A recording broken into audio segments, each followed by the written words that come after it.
Hello, everybody, and welcome to another edition of Average Superstar TV. I'm your host, Lauren Lepre. Feel free, please, to hit that subscribe button, like, and comment. That really helps with the algorithm when it comes to YouTube.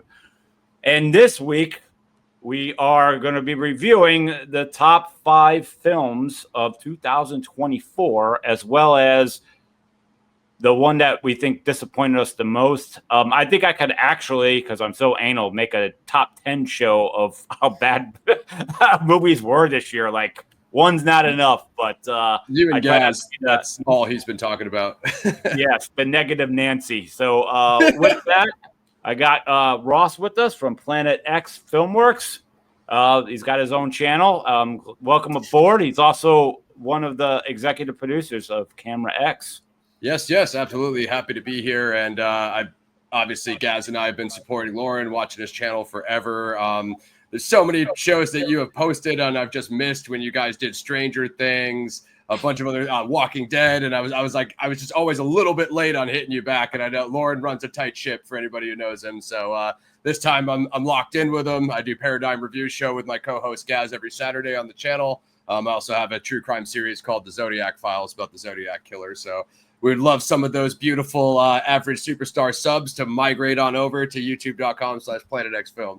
Shameless plug. Absolutely. Check him out. Especially if you're into those serial killers. Yeah, because he definitely had a good one on the Zodiac. I definitely checked that one out. So, and he didn't invite me onto his Red Dawn one. I was upset. So Lauren was late on that one, but we owe him Roadhouse. We committed the cardinal sin of reviewing the Roadhouse remake, which I'm surprised Lauren's still having me on after that. But we owe Lauren Roadhouse OG, so he's coming back. And Lauren's been on our show, Iron Claw. He's done reviews with us before. So. Yes, I will never see, for the record, I will never see that reboot of Red Dawn or Point Break or Roadhouse. It's just never going to happen. So we're going to do our top 5, like I said, and then we're going to do our number 1. So we'll focus on that. So we're not making we're not going to be a crybaby train. We're going to we're going to try to praise 2024. So I'm happy with my number 1, despite everything Lauren and I have just said. Yeah. All right. So coming in we'll start with Ross's countdown. Coming in at his number 5 is The Beekeeper. Yeah, the Beekeeper. Like this is one of those the director was super overqualified for this movie. It's David Ayer, who I think is a genius and fantastic. It's very basic. You've seen one Jason Statham movie. You've seen them all. I'm sure we would all agree. However, I'm still a massive fanboy of any sort of assassin martial arts genre. Gaz and I quite literally created the show to review vigilante and martial arts movies. So this was right up my wheelhouse. I seen the trailer. He plays a beekeeper. I learned a lot about that, where honey is actually flammable. He threw it on somebody, lit them on fire, and blew it up, which is a scientific fact I did not know. So I learned a lot about bees and beekeeping through this movie. Overall, color grading and directorial angles, and just the camera quality. Like I said, it's almost like David Ayer is maybe too talented to direct a beekeeper movie. Thus, he still did it. It took place in Boston, where I'm from. I didn't even know that the film took place there until I got to the theater, which, you don't really see too many Boston movies anymore. So there's just a lot that worked. Very basic, regular Jason Statham revenge story arc. But again, extremely well directed, creative fight scenes, and Statham was fantastic as well. Sweetness. So I will comment on, I grew up loving the Cannon films. You go through all the Missing in Actions, the American Ninjas, Revenge of the Ninja, all the way to No Retreat, No Surrender. I know they're not all Cannon films there I just named, but I'm kind of off this wagon. I'm glad there's people like Ross that still carry the torch for all this, but I did not see this film. So, but it's good. Yeah. Wasn't anything crazy. I think it would be a surprise, if you just want a shut your brain off action movie, great satisfying kills. I'll add one final note. He goes at the financial scammer industry, which is scratches the itch for a lot of us, annoying robocalls and scamming old ladies, and he really he hammers that home, which it was just nice to see. It was just satisfying to see that. That's my final one on that. Sweet. All right. So coming in an opposite direction with my selection for number 5, a film we all probably most likely seen. I got to go with Maxine, and I'm going to explain. I'm a guy that's really anal, as I was just saying, about sequels and just reboots and being lazy. Yep. I give a monster kudos to Ty West here. Came up with a trilogy where all three movies take place in different time periods. None of them are the same. They're completely here, over here, and over here. The only other trilogy I could say that I could compare this to is another trilogy that I love, a lot of other people love, and also a lot of people also hate. Would have to be, the Unbreakable, Split, and Glass. Like they're just all over. Yeah. I like that. I like seeing people take chances.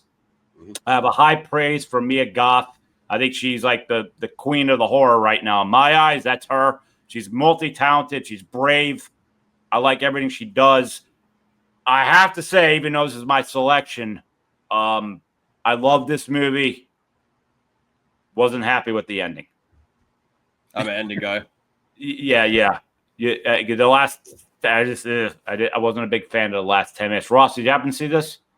I did not. I believe I've seen. So again, Lauren's the horror expert. Obviously, he's the horror expert on my channel. I think I saw the first two. Right? It was with X, and I believe I saw. Yes, I believe I saw the first two, or at least the first one. But I did hear this was a sequel. I missed it.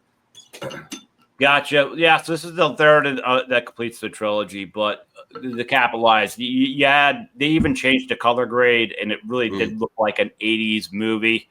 And you always hear like, oh, okay, for a while between Stranger Things and a lot of other things, we had the whole 80s thing, the 80s and all that. Now it's kind of switching to the 90s. They capitalized on songs you don't even hear as much in Maxine. I thought this was like a cool curveball. And I just love her character because she went through hell in X. That she just wasn't afraid of anything. This girl was not rattled. But then you kind of get into a little bit of the origin at the end. Sorry, disappointed me a little bit on that. But Sure. Moving on for number 4, for Ross's pick for number 4 is Barossa. Floor is yours. Yeah. So as Lauren was just saying, I had a few where I was like, they were right on the cusp. Like, does that make my top 5? And then I'm like, damn, but Lauren said 2024. So we both had our kind of limited the pool, right? We both had our issues there. Furiosa, I think, is way better than what the critic narrative of it is. People were worried about it being woke and all this stuff, the female lead, the whole narratives that we've all heard before. And I'm just thinking to myself, like, a woke Mad Max movie? Like, does George Miller have that in him? Because we've never seen it before. And I'd say Fury Road is probably one of the most anti-woke things ever made, despite Charlize Theron essentially being the lead in that movie. The only real gripe with it is, we already saw the Furiosa story in Fury Road, so I really didn't care to see her origin. That being said, if you want to see a more deeper dive into the expanded Mad Max universe, it is a direct prequel to Fury Road. Hopefully that's not giving anything away. You guys should essentially pick that up from the trailer. But there's a lot of good about it. It's the most unfocused It's called Furiosa, a Mad Max saga. And me personally, like, I'm a Mad Max fanboy. So once you take Max out of the Max saga, it gets weird right off the rip, right?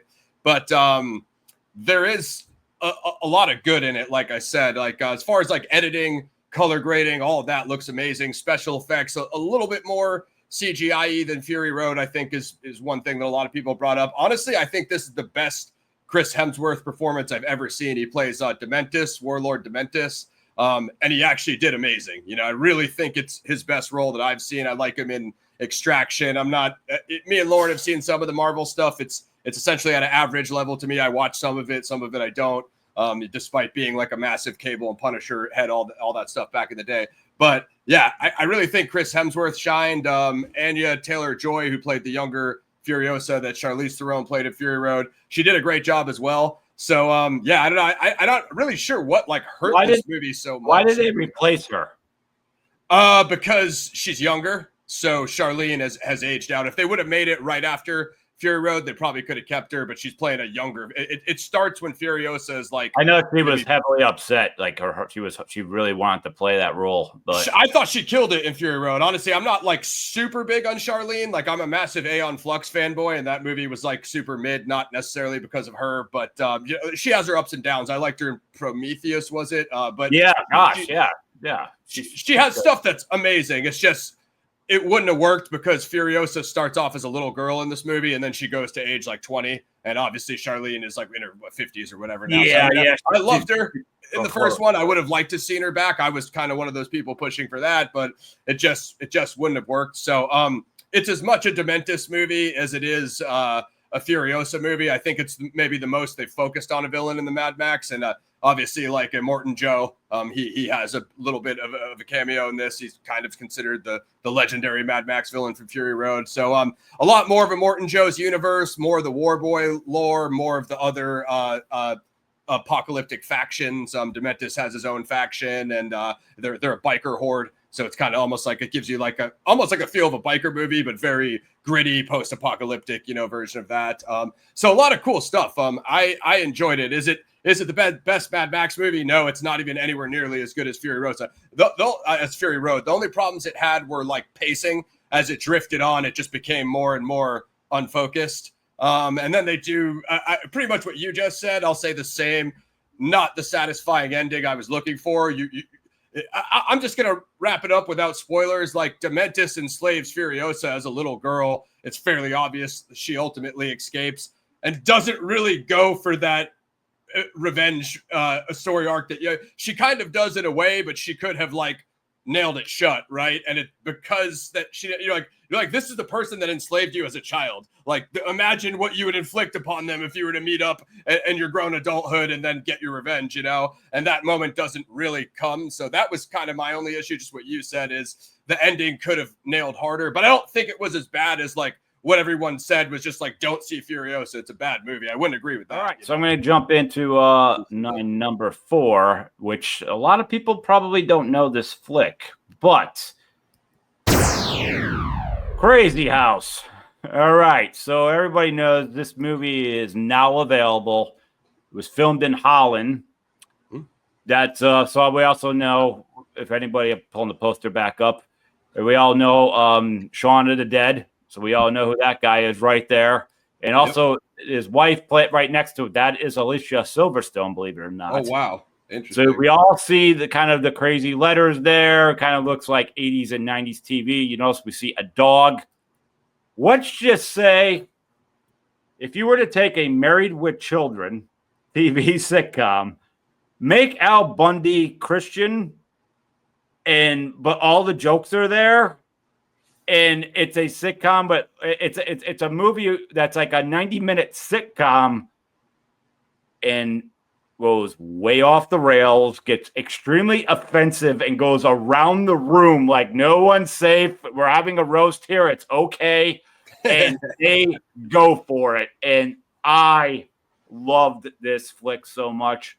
I will also have to say praise that I saw this film at Kevin Smith's theater in Jersey at Smog Castle with the director in the building, and Kevin Smith there doing the Q&A. Awesome. It was so good, so different. And I'll have to say towards the end, I won't say the spoiler. I'm not going to say what exactly happened, but there's a breaking of the fourth wall, hilarious part of this movie that I don't know how other director, why wasn't this done before? Like I see people trying to mirror this going forward. Sure. Why? I laughed. I was like, why? How did that slip me and every freaking director's mind? But it's it's a horror comedy. It's ridiculous. Ridiculous. It's gonna if you think Trauma's ridiculous, they did it even better with better production value. And that's a high standard in ridiculousness. Russ, I think you didn't see this. I don't think a lot of people on this countdown probably watching even saw Crazy House. Totally interested now. You got my full attention. There's one of the things on this countdown you have to see. Get the Crazy. I know you could rent it. I did just look it up recently. Well, at least where I'm at, rent it for like $3.99 or something. But I think this is more of a movie that was pushed more overseas than America. And I think Kevin Smith got wind of it, was like, yo, I'm screening this shit, get in a crowd. And I went. So, all right, we're going to jump into number 3. Ross's selection for number 3 is Monkey Man, Jordan Peele. I saw other people had this on their top, and man, this was amazing. Along the lines of a same type of beekeeper thing, but a lot different. So this is the John Wick stylized action. Obviously, John Wick is the legendary franchise, Keanu Reeves and Chad Stahelski, and this one is basically Dev Patel essentially on his own. It's his directorial debut. I didn't really know anything about this guy. He's apparently the lead in Slumdog Millionaire, which I haven't even seen, but I saw the trailer to this, and I obviously knew I would be on top of it. 2 of my top picks had so this movie has the dude Sharlto Copley in it, and he's also the cameo in Boy Kills World. So I don't know if they were the same company. Maybe if Lionsgate, I don't know, Boy Kills World might have been Lionsgate. If they were involved with both, but apparently like Sharlto's like thing is he makes these random cameos in these kind of vigilante action movies now, which is awesome and hilarious. So this movie is like a deep dive into Indian culture. It's filmed primarily in Mumbai. I think almost a similar origin story to what happened with John Wick 1 when the budget got low or whatever. Keanu Reeves stepped in and finished it with a bunch of his own money. Dev Patel, they had to do reshoots or whatever. Apparently, a lot of it was like on high quality iPhones or whatever, Lauren, which I was super impressed with because I was like, I want to see a movie like that. Can you tell, which scenes are the obviously main camera and and honestly, the way that the editing, like I guess a lot of it, fixed in post or whatever, like super crispy, Lauren. Like, I don't know if you saw this or not, but I was crazy impressed. You know what I mean? Just from this dude's directorial debut. Like I said, a similar type of thing to Beekeeper, but a lot more personal, like Indian geopolitical stuff, corruption. The big bad is like the chief of police. Basically an intro scene where I don't want to totally blow it for your audience that hasn't seen it, but this kid's family is wronged. He later works his way up. He's like a dishwasher or whatever at a hotel type thing. He also on weekends he's like fighting kind of like pit fighting in MMA, and Sharlto is like the host. He's like the dude on the mic, like the MC, and kind of like the manager guy that like pays them. We're about to get in my 3rd selection here, which might make a few eyes go big here. But it is what it is. Coming in at my number 3 is Am I Racist? By Matt Walsh in the Daily Wire. All right, folks. Let me just throw this out front. I'm an independent, so don't act like I'm on the other side. But I have to just throw out a little bit of a vent of I'm a grown man. I'm well cultured. I'm in the Philadelphia area. I actually think as the human race, this is my opinion, we're getting better. Everyone dates outside their race. There's so many biracial kids and all that. Like, we have gotten better, and this group of people just really seem to shake things up the last 4 years. So all this movie is about is Matt Walsh asking questions. And the people he asks the questions to just hang themselves. So this is about Matt Walsh saying he feels bad for being basically a white guy, and he wants to know if he's racist. So he has to not just go ask all these DEI people questions. He has to pay money for their services. So reality, these people that are preaching, the anti-race and giving all that stuff, they're have to be paid. They're cashing in on such a topic that, like, yo, this should be free information. Mm-hmm. Some of these people, by the way, 90% of these people that are specialists, they're white people. It's like unbelievable. They had to pay, which Matt Walsh had to pay $15,000 and $20,000 for their time to basically sit there and be told you're a terrible person because you're white and you wear the same skin color as the other white people that hurt people back in the past. So It's really funny.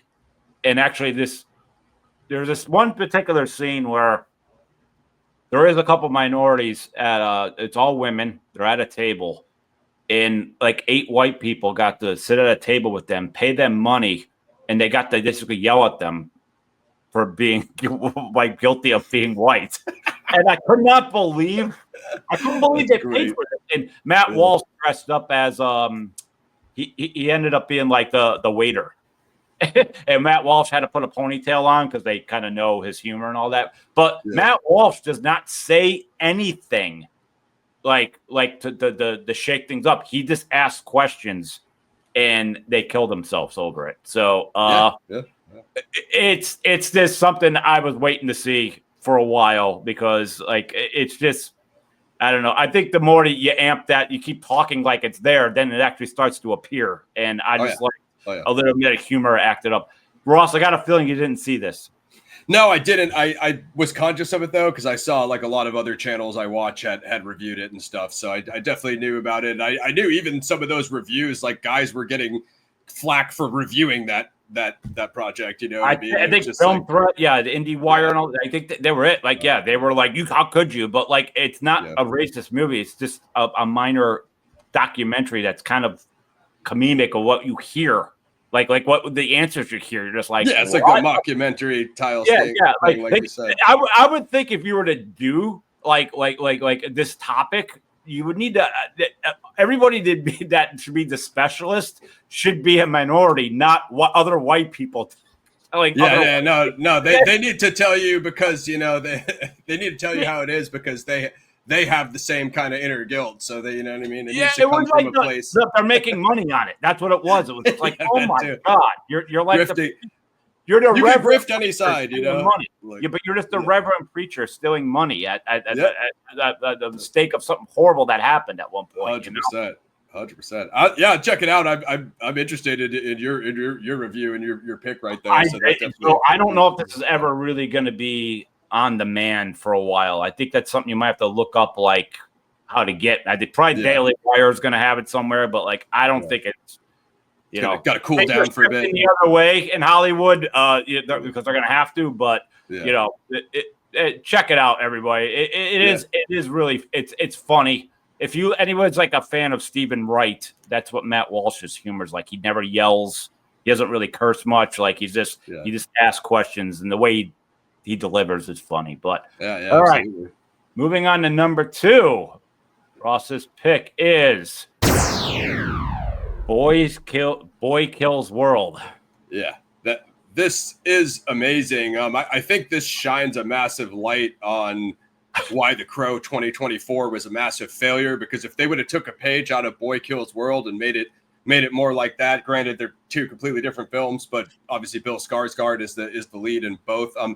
Again, this whole trend of like pulling these R-rated kind of hard R, bloody, violent action movies like in a week out of the theater, it just doesn't make sense to me. For whatever reason, Boy Kills World didn't catch on. It didn't really get any promo. I followed their Instagram and their X. There was essentially no activity on there other than me reposting. This movie was absolutely fantastic. So the villain is one of the he's one of the villains from John Wick 3, Chapter 3, and he's one of the dudes from the Raid Redemption. I don't know if you saw that one, Lauren, but the Raid Redemption. I don't watch John Wick. Sorry.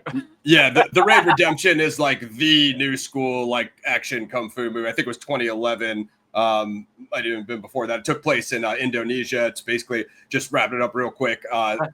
It's the good guys versus the bad guys in a project building, and they're basically like doing everything to get to each other, like hacking through the floors, shooting through the floor. So just a lot of Iko Uwais was the lead in that. He's like a martial arts superstar now. But this other dude who's the villain in Boy Kills World, I believe he was one of the villains in the Raid. He's like a long-haired dude. I don't have the name in front of me. I can pull it up anyway. Bill Skarsgård, again, like I said, Chartol makes the cameo. So this is like the best shape Skarsgård's ever been in his life. By the way, I know I referenced Kickbox earlier. It's kind of like that because like he's in the jungle with the shaman and like kicking the bamboo trees and doing all that kind of Muay Thai style fighting. A bit of a parkour element in this, the way he runs up the buildings and kind of does all the little flips and all the little parkour jukes that they do when they're free climbing. There's just a lot of cool elements. It's a cool like totalitarian sci-fi element, and this kind of, I believe it was supposed to be a South African city. I forget. I don't even know if they said where the location was. And it's basically this royal family that is showed to you as corrupt, same type of thing that the kid is. Actually, who plays the Skarsgård character younger. It's a Homelander's son from The Boys. That same Oh, actor, God. Homeboy. Great I was like, where did I see this kid before? And I was like, oh, it's The Boys. So this is a film that I did not get to, but was on my list. Like it's really good. I knew a little bit of it, as you were saying there, and I was like, it had my attention. It's just I didn't get around to it yet. You of all people with your kind of background, I think you would like it a lot. All right, we're down to our final two. So, well, now your two just went. So, coming in at my number 2, Saturday Night. Folks, number 1, about me, I just love movies about history. A TV show that's been with us 50 years next year. So Saturday Night takes place. It's the first ever Saturday Night Live that's going to go down. It's 90 minutes before they go live. That is the entire movie. There's no before or after. It's just 90 minutes beforehand. You go around, you see Laura Michaels and the Chevy Chase and then Dan Aykroyd's and the John Belushi's, and you go around the room and realizing this is a bunch of kids that are going to get the Saturday night slot, attempted to get the Saturday night slot, and the reason because I said we're approaching 50 years. Johnny Carson had 6 days a week, not 5, 6. So what was happening was Johnny was so powerful that his demands were getting out of control. They threatened to take Saturday night away from him. So all this was not really giving the movie away as history. They were going to put these kids in charge of Saturday night to say, look, see, we don't need you all for all 6. You could be replaced. Your demands better come down. And it turned out the execs, as they were watching 90 minutes beforehand, they snapped and basically said, we have one press of a button. We're doing a rerun of Johnny Carson. Like you better get your crap together. So you go around the room, you see the whole 70s, George Carlin, Andy Kaufman, they're all there. This is a beautiful period piece about TV and something that almost didn't happen. But at the same time, they needed this to work, this to threaten Johnny Carson. So his contract was going. That is literally the bio, the storyline, the plot line. Is the history is we were trying to knock Johnny Carson down a few knocks with these kids, cool. And they literally put these kids in there because they didn't think they could pull it off. So it's just really cool. And the guy that played the Riddler in Gotham, he plays Chevy Chase. I forgot his name escapes me right now. Sorry, but did a really good job. Like everybody did. They had Gilda Radner, everybody across the boards. And for anybody who loves Saturday Night Live, especially that beginning, you have to see this. I did not know if I was going to like this or not. Like if it was going to be done right. No, it was done right. So freaking good. That's awesome. Awesome. You see this one yet, or did it interest you? I didn't even hear it. Usually I'm super tapped into that stuff that's based on real events and stuff like you were saying. And I didn't even hear about this. Didn't even pique my radar. So I'll definitely go back and check it out. Well, it was funny because I had to pick between that and Terrifier 3 when I went to the theater. And I skipped Terrifier 3 with my history because I didn't want to see it so much. So I did see Terrifier 3. What was I said? Yeah, I watched like a lot of like the old Chris Farley documentaries. So it talks about a lot of that, those kind of stories behind the scenes. It's approved by Saturday Night Live, but there's a channel on YouTube called Saturday Night Network, and they're mini bios of every season of SNL. They're up to like That's 18 awesome. Right now. It's really cool to learn. Just like. Guys, it's everybody who ever mattered, like from Eddie Murphy to Bill Murray, like everybody that mattered. So I think it's something everybody should take a moment, check out Saturday Night Network. But I agree. I'm a Murray Aykroyd guy. I mean, obviously Sandler is from my home state. So when they were doing those old docs, I had seen like the Sandler one, the Farrell one, the Farley one. Those are kind of my guys. Obviously Myers. Speaking of Sandler's filming Happy Gilmore 2 here in Jersey. Interesting. I knew he was filming it. I didn't know any of the locations. Yeah, I'm worried about that because one is so legendary. It's I know.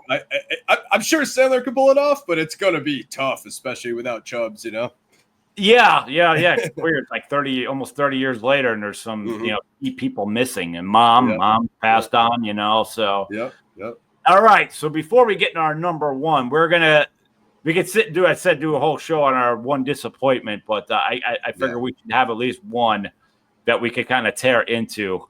So Ross's disappointing film of the year is Megalopolis by the amazing Francis Ford Coppola. Lord. Yeah.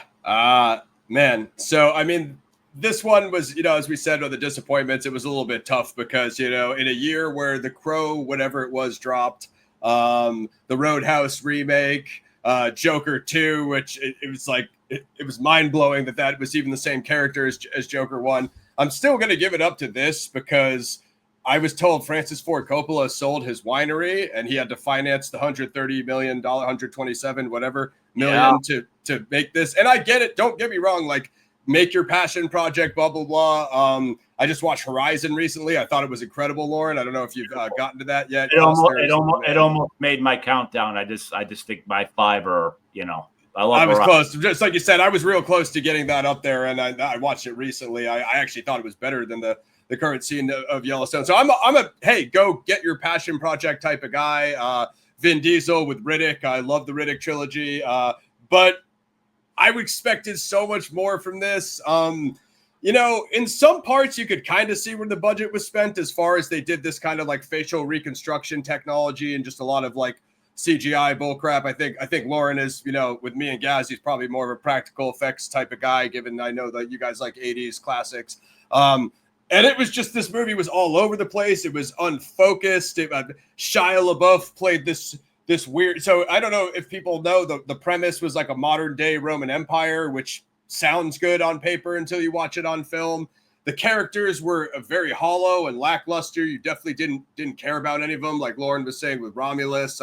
Adam Driver was the lead. I don't mind Adam Driver. I don't want to crap on him too much. He definitely like has ups and downs for me. He has stuff that is just like not my cup of tea, and then I've seen him do good in things. But this movie just pulls you in 10 different directions, and it's the same kind of preachy Francis Ford Coppola thing, but it just never nails down on what he's preaching to you. You know what I mean? It's like I was looking for that $130 million to see that, much like Joker 2 didn't look like $200 million. Like that was highway robbery from Todd Phillips' bank account. But I was like, Francis, this was your money. Show us where you spent it. You know what I mean? And I just couldn't see it. There's a lot to unpack with what's going on here. So we were saying at the beginning of the show, I'm wondering if Francis is just like Ridley Scott now, like is your time up? We will now go to what I thought was the worst. Keep in mind, I did not see The Crow. I knew that out of the gate, and a lot of the remakes, but this was considered an installment. So I want to go into this film saying this is going to be good. I knew it. There was no way because I don't like who owns the property, and I've had a feeling the script writers were going to be basically like children. So with that, my disappointing film of the year is Alien Romulus. I finally just watched it the other week. All right, let me just start off here. I got to kind of quote quick. Let him gather himself. Chris Gore from Film Threat said the best. This was Alien and Aliens' greatest hits if it was sung to us by a cover band. Yeah, I love it. I love it. This is just copy and paste. Take every quote that worked in the first two movies that everybody loves, and just let's make a new movie of it. And it was just so insulting and deflating. Like this was basically a 12-year-old that said, "Well, what do you want me to write here? You want me to write the script?" What were the most popular ones? The first two. Watch. Let me check. I know exactly what to do. I know exactly what to do, and I noticed this made some money. It's made more than the last two. Yep. And there's some praise, but I noticed the praise is all from people that are like 35 years old that probably didn't grow up with Alien and Aliens and don't realize this is just a cloned, recycled movie. Yeah. I also got to say, like, you watch the first Alien and Aliens movie, like Parker, Ash, Hicks, Hudson, Vasquez, Ripley, Frick, Newt, Ripley, Bishop, Basky, Frost. Okay, so I just named you 12 people. The reason I know these characters' names is because the story was so intriguing. The acting was so good. The script flowed. Made me watch Aliens 200 times. Made me get a tattoo from my shoulders down to my ass of an alien and a predator fight going on. Because this is how much I hold the franchise going. When I watched this, I don't remember the characters' names because I had no attachment to them at all. 100%. It just looked like a bunch of characters I didn't care about. Yep. I didn't care about these characters. The only good performance was I forgot the actor's name, but the guy that played the android. The synth. I think Gaz and I both said the exact same thing. Yeah, he's the only guy that did a good performance, but I didn't care for the lead girl, who I think it was called Rain. There's Rain, there's Ripley, by the way. I like how they had to use an R. But it wasn't. There was a couple aspects of this film that I give a pass for. I love the set design. Yeah, I loved when they were on the planet. I thought you were really kind of doing justice to the Aliens movie of showing downtown of what it was like, on an island place. And I love that it was practical effects. Great. That being said, this is just zeros across the board. Just zeros across the board. Yeah. Story and character were not it. I mean, I could give it a couple. I'm telling Gaz, the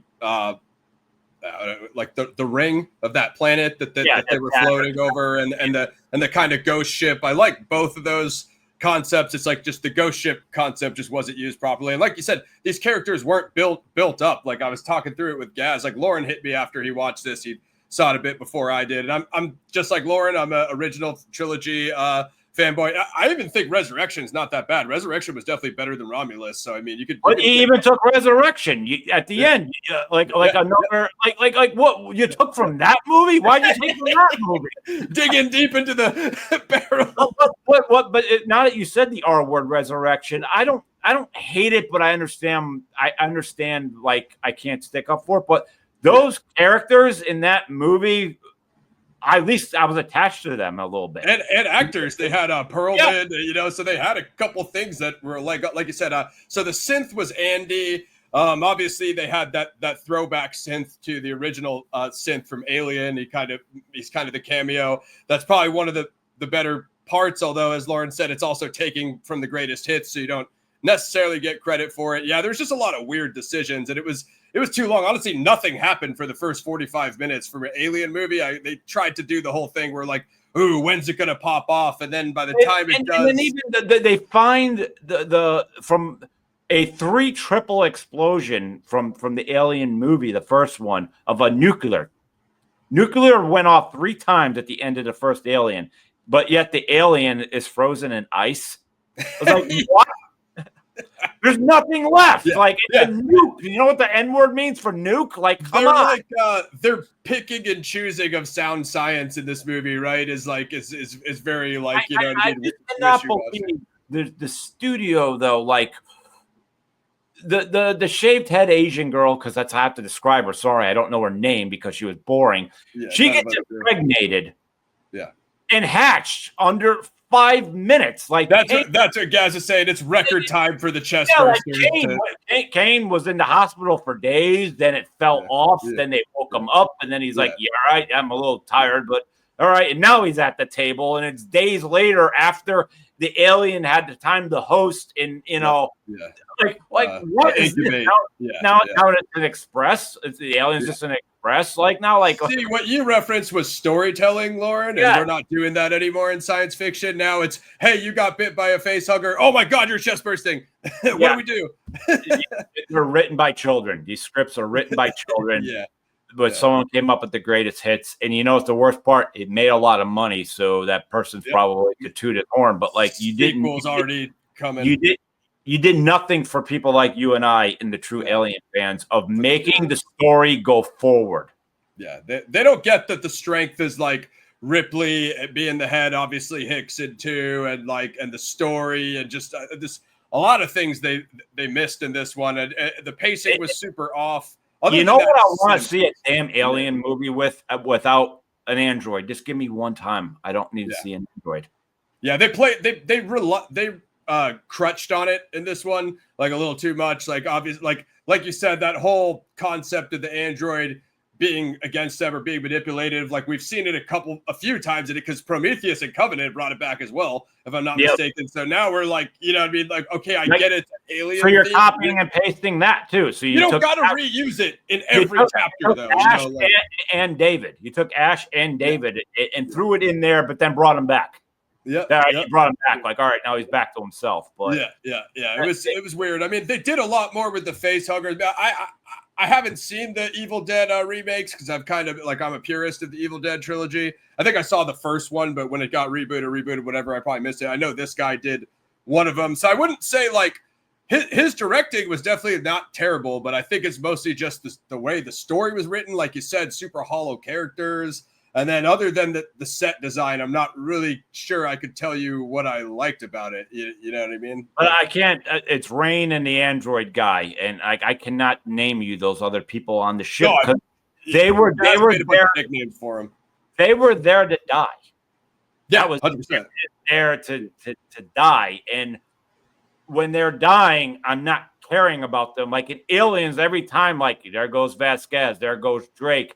There goes Hudson. You're like, come on, no, not that one, but this movie. You're like, I don't care. I don't even. What's your name? I don't remember your name. Like, well, here's the other thing. It's like when you read the synopsis, it's like a young crew goes and finds a ghost ship to try to steal Wayland tech. Like while scavenging the deep ends of a derelict space station, a group of young space colonists come face to face with the most terrifying life form in the universe. So that's the twist. We got young space colonists. That's what's supposed to be, I guess, different about it. Like, dude, they go to this ghost ship. They essentially bring no weapons, no artillery. It's like, what if there's other pirates there? What if, it doesn't have to, what if it's a human threat, They're totally unprepared, Like, just didn't make any sense. All right. A more negative stuff out of you and I.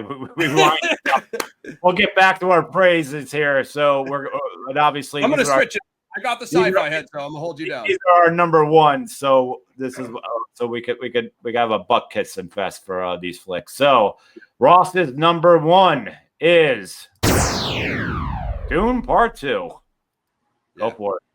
Absolutely sick. I'm not the big PG-13 big budget guy as me and Lauren were just saying, and as you guys know on my channel, I really have fallen off on a lot of the Marvel stuff and Disney. I don't even know what they're doing over there. I'm a massive Dune fanboy. So if you guys don't know what Dune is, it was an original influence for the Star Wars universe, written by Frank Herbert.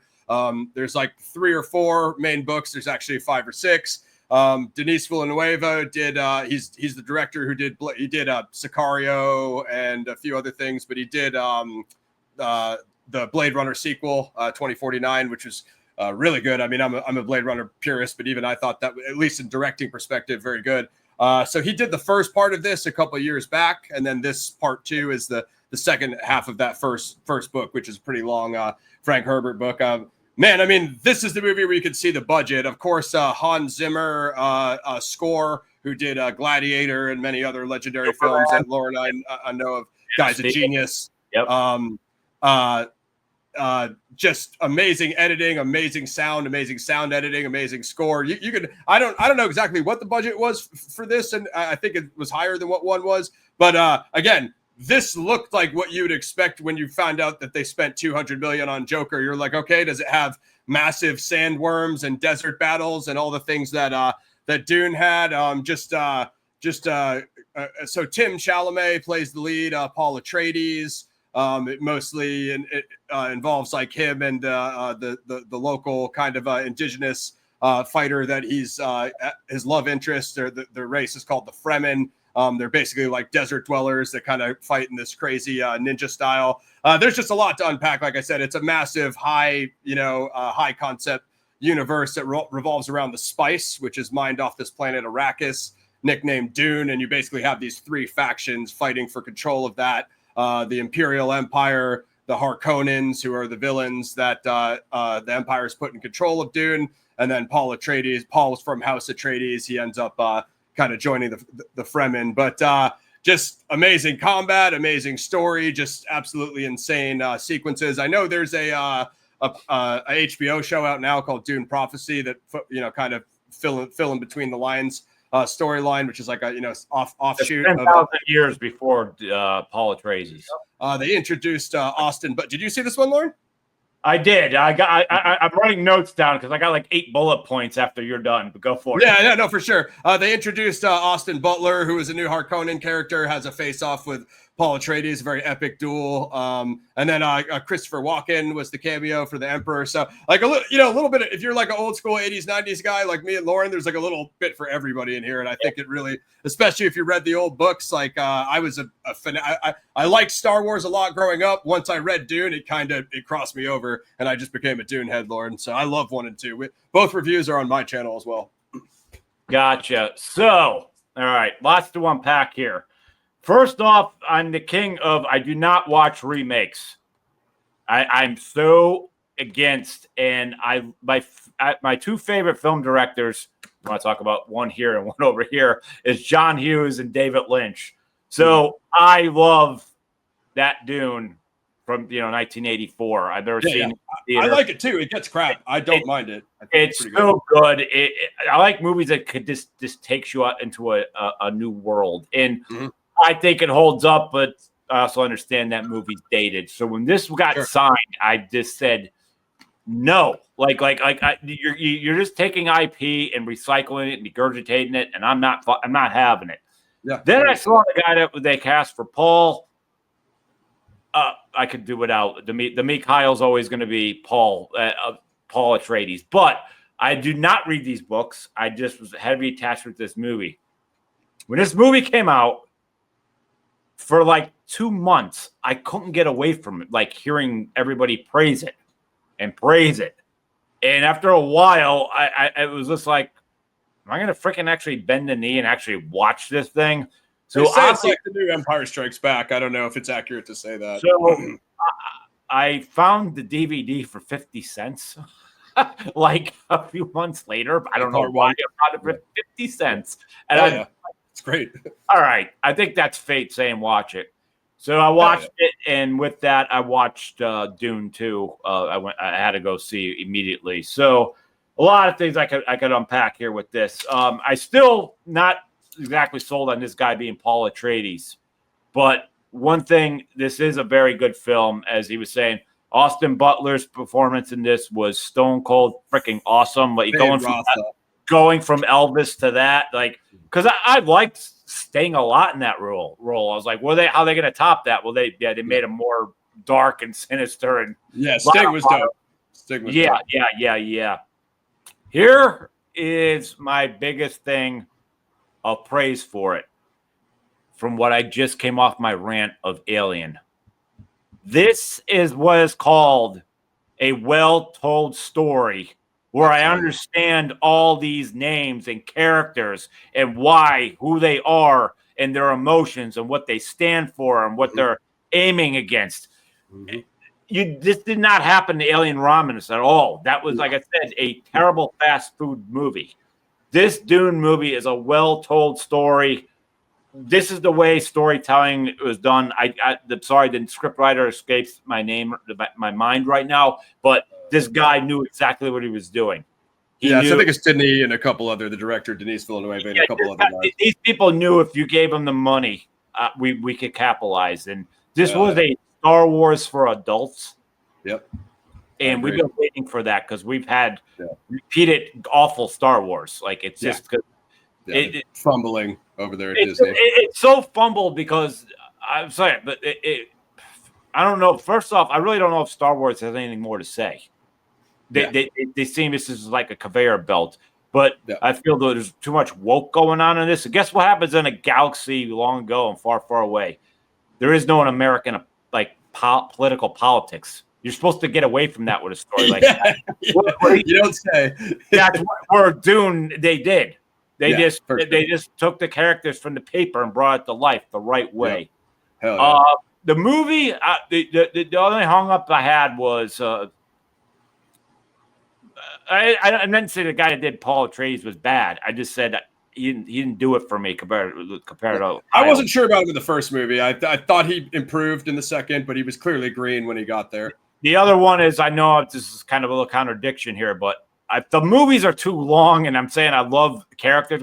There were some parts of this movie where I was just like, all right, can we please? Yeah, like when they kept going back to the sisterhood and stuff, and the mom's getting more tattoos on her face. I was like, I get what's happening, but we could speed this stuff up here, please. Let's move. It's because the book's like 500 pages, so they didn't know what to keep and what like. There's characters. But my biggest gripe with this film, and this is just a preference, it was taken out of the first movie, but I don't know if this is the first or the second one because I'm confusing them right now. The line "Father, the sleeper has awakened" was not in. I was so upset because that was a line in the '84 Dune that gave me chills. It always shot up my back, and they didn't. It was just like, you drink the water, and I think she punches him in the face. I was like, oh, that's what you did, really? Yeah, I hear it. Now, like I said, I think Lynch is way better than what people say. I even like that the extended, whatever that is, director's cut. Or whatever, Lynch. The only problem with Lynch is when they added those stupid cube things with the voice boxes. He added that in there. That was not from the Dune content, so he got a little bit off stray there. But as far as this, like, Rebecca Ferguson's Jessica, like I've only seen her in probably a couple other things. I thought she absolutely killed the Jessica role. We're gonna jump into number one and wrap this up. So my selection for number one is Reagan. I heard about this. And if you noticed, I just did Saturday Night, and then I did Reagan. And I said I'm a history buff, so I love movies about history. Same. Dennis Quaid, freaking amazing on this. I mean, hit it out of the ballpark. Reagan's the president when I was a child. So when I was a child, when the president came on, I actually used to sit there and watch. Like, I don't know if people do that anymore, but I was always fascinated. Television. yeah. And the old TVs that sat on the floor. But I just love this whole entire recap, and I love that the guy was they actually start him, as a kid, and then right into his acting, because it's kind of funny. Like our former and now president elect is. He came from the entertainment world too. And, Reagan was an actor too. Like it can be done. You don't just got to be so born into this. So, but I love this. And Reagan really is, for people who don't like follow history here, he's the sole reason the Soviet Union fell. That's his big thing. And he didn't fire one shot. And they go through that whole thing about the biggest threat we had growing up was to know that there was someone on the other side just as powerful as us. And, a lot of you probably listening didn't grow up on Red Dawn, of the terror of this could happen. You never know. This could happen one day. Genius film. Yeah. And Reagan brought it down, but it's a cool way of going through the 80s. And even after he got out of the president, but there's a lot of quotes that Reagan has, Gorbachev, that tear down these walls. I mean, there's so many good moments, and I just love good acting. I thought Quaid nailed him. He had the voice down. I mean, that it was just so good, and I highly recommend. Whatever your political views are, it's a good movie. Like, don't skip over it if you're on the other side. Like, it's something cool to check out. Absolutely. No, I like a lot of those presidential movies. Like, of course, Oliver Stone, JFK, and then W. Who's it? Brolin that played Bush? Or Brolin played W. Yeah, that was. I mean, that's a president I didn't like at all. But I will watch it. I'll still watch it. It was a good movie. I'd even say this film. A little more on the indie side, it just came out, The Apprentice. It didn't really show Trump in the best light, but it kind of comes as like his real estate come up in New York and working with Roy Cohn and all that stuff. Yeah. Super interesting story, you know what I mean? So same type of thing. I saw this was out there. I didn't catch it yet, but I love Quaid. I mean, Quaid's my enemy mine. Any Given Sunday. I mean, Quaid's resume is insanely stacked. Quaid, Great Ball of Fire. I mean, he's the man. I mean, with that, I will thank this audience for taking the time to check out this show. I heavily appreciate you. Hitting that subscribe, like, and comment really does a lot to help the algorithm of the channel. Ross, the floor is yours. Give your plugs. Yeah, youtube.com/Planet X Film. Check out the Zodiac Files, my main series. I do interviews and all sorts of other panels on the true crime topics. Definitely do the Paradigm Review Show every Saturday with Gaz, my co-host from the UK. This Saturday we have Rashomon, Akira Kurosawa. That's it. You can check us out at YouTube, Planet X Film. I'm on Twitter, X, RossGPXF.